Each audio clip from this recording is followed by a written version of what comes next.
Hello students, you are most welcome in BIUT YouTube classes and your class is MBA final year and your subject is Universal Human Value and Professional Ethics and today's topic is Natural Acceptance of Human Value, second Definiteness of Ethical Human Conduct। अब हम बात करते हैं सबसे पहले natural acceptance of human values. जब हम natural acceptance of human values की बात करते हैं तो उसमें सिंपली क्या होता है कि भाई बहुत सारे हमारे सराउंडिंग बहुत सारी ऐसी चीजें होती हैं जो कि हमें नेचुरली वो उन्हें हमें एक्सेप्ट करके चलना होता है, ठीक है। बहुत सारे आपके वैल्यूज हैं, बहुत सारी आपकी एथिक्स हैं, ठीक है।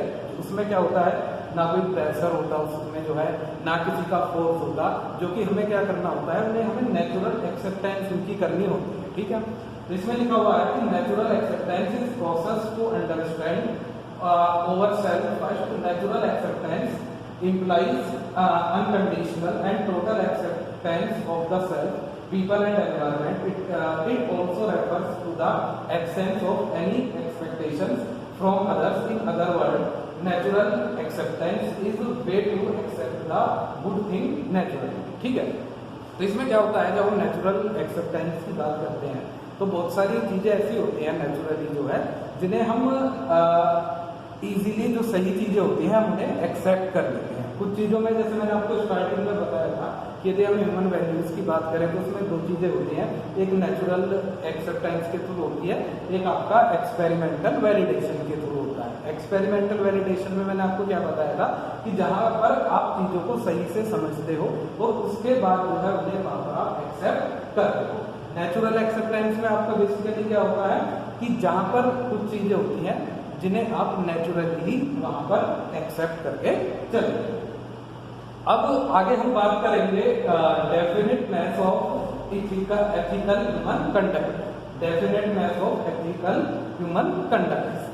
अब इसमें क्या है, इसमें आपका लिखा हुआ है the definiteness of ethical human conduct is understood in term of definiteness of value, policy, character and it's universal.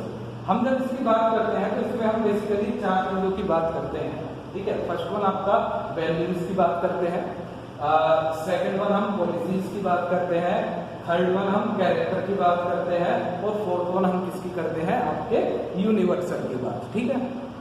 तो हम इसमें सबसे पहले बात करेंगे वैल्यू। वैल्यू को आप क्या कहते हो, आप मूल्य भी कहते हो, वैल्यूज को भी आप क्या कह सकते हो, वैल्यूज को भी आप मूल्य भी कह सकते हो। जिसमें लिखा हुआ है they are part of our ethical conduct and are the outcome of our realization and understanding. They are always definite, they are always definite, ठीक है। जो हम वैल्यूज की बात करते हैं, ठीक है, जो वैल्यूज क्या होते हैं हमारे एक तरीके से जो हमारे एथिकल कंडक्ट्स होते हैं या एथिकल नॉर्म्स होते हैं, ठीक है, उसमें जो है कुछ हमारी वैल्यूज होती हैं जिन्हें हम एक्सेप्ट करके चलते हैं। तो ये आपकी इसमें 30 वैल्यूज होती हैं किसी भी ह्यूमन बीइंग के अंदर। जैसे हम बात करें विद इन सेल्फ, अपने आप में सेल्फ में कौन कौन सी वैल्यू होती है, जैसे आपका सुख हुआ, ठीक है, शांति हुई, सुख को आप क्या कहोगे, हैप्पीनेस कहोगे, शांति को आप क्या कहोगे, पीस कहोगे, संतोष को आप क्या कहोगे, सेटिस्फैक्शन कहोगे, ठीक है, आनंद को आप क्या कहोगे, विलासा कहोगे, ठीक है। तो ये जो चार वैल्यूज हैं ये किसी भी जो इंडिविजुअल होता है उसके सेल्फ के लिए होती है कि भाई उसे सुख सुविधा चाहिए, संतोष चाहिए, शांति चाहिए, या इन्हें हैप्पीनेस कह दो, पीस कह दो, या आप इन्हें सेटिस्फैक्शन भी हमारा कह सकते हो। अब इसके अलावा क्या है, as a human being in participation in the universal order 6 value, ठीक है। यदि एज अ ह्यूमन बीइंग की बात करें और उसका यूनिवर्सली जब हम पार्टिसिपेशन करते हैं, हर किसी के साथ हम एग्जिस्ट होकर चलते हैं, हर किसी के साथ हम मिलकर चलते हैं, तो उसमें आपकी क्या क्या आती है, एक आती है आपका प्रीसर्वरेंस, ठीक है। प्रीसर्वरेंस आपका क्या होता है, ये होती है आपकी वीरता, ब्रेवरी आपकी होती है, ठीक है, जो आपकी वीरता होती है। इसके अलावा आपकी काइंडनेस होती है, जो आपकी दया होती है, बेनिफिशियंसी होती है आपकी, ये आपकी होती है कृपा होती है, ये आपकी होती है कंपेरिजन, जो आपकी क्या होती है, करुणा होती है, ठीक है। तो ये सारी चीजें होती हैं जो कि आपकी 6 वैल्यूज होती हैं किसी भी ह्यूमन इंडिविजुअल के अंदर, ठीक है, जो कि वो उन्हें फॉलो करके चलता है आपका यूनिवर्सली। अब इसके बाद आता है in human relationship with other human beings 18 value, ठीक है। जब हम जो अदर ह्यूमन बीइंग्स होते हैं, ठीक है, उनके साथ क्या करते हैं हम, जो जब उनके साथ हम कन्वर्सेशन करते हैं, जब हम उनके साथ रिलेशनशिप मेंटेन करके चलते हैं, तो वहां पर आपकी क्या होती है 18 वैल्यूज होती है, ठीक है। 18 वैल्यूज आपकी वहां पर होती है, जिसमें आपका ट्रस्ट होता है, रेस्पेक्ट होता है, आपका अफेक्शन होता है, केयर होता है, गाइडेंस होता है, रेवरेंस आपका होता है, ग्लोरी आपका होता है, ग्रेटिट्यूड आपका होता है। ट्रस्ट को आप क्या कहते हो नॉर्मली, विश्वास कहते हो। रेस्पेक्ट को आप क्या कहते हो, सम्मान आप कहते हो। अफेक्शन को आप क्या कहते हो, स्नेह आप कहते हो। केयर को आप क्या कहते हो, ममता आप कहते हो, ठीक है। गाइडेंस को आप क्या कहते हो, वात्सल्य आप कहते हो, ठीक है। ग्लोरी को आप क्या कहते हो, गौरव कहते हो। ग्रेटिट्यूड को आप क्या कहते हो, कृतज्ञता आप कहते हो। तो ये आपकी कुछ 18 वैल्यूज हैं, ठीक है, जो किसी भी जो आपका ह्यूमन बीइंग होता है, ठीक है, वो जब रिलेशनशिप मेंटेन करके चलता है इसके साथ जो आपके अदर्स होते हैं। अब इसके बाद नेक्स्ट आता है human being interaction the rest of the nature. उसके लिए आपकी 2 वैल्यू आती है, एक आपका यूटिलिटी वैल्यू होती है और एक आपका आर्टिस्टिक वैल्यूज होती है, ठीक है, जिन्हें हम बेसिकली यूज करते हैं हम in the reference of nature, ठीक है, रेस्ट ऑफ नेचर। अब ये तो हमारी वैल्यूज की बात होगी। इसके बाद आती है हमारी पॉलिसी। पॉलिसी को आप नॉर्मली क्या कहते हो, नीति।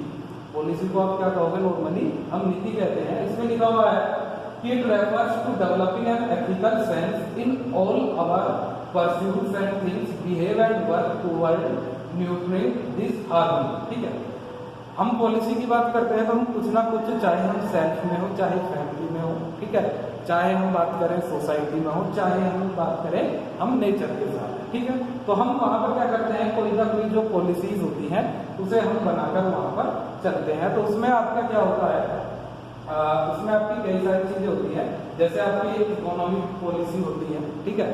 इकोनॉमिक पॉलिसी को आप क्या कहते हो, अर्थनीति। क्या कहते हो इकोनॉमिक पॉलिसी को, अर्थनीति। दूसरा आपका क्या होता है, पॉलिटिकल पॉलिसी, जिसे आप कहते हो राजनीति के रिलेटेड जो आपकी पॉलिसीज होती हैं। पॉलिसी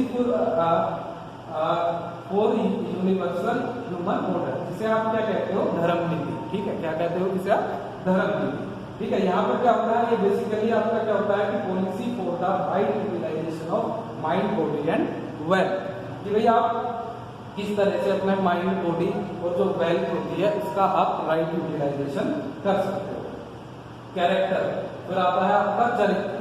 क्या आता है आपका कैरेक्टर, फिर आता है आपका चरित्र, ठीक है।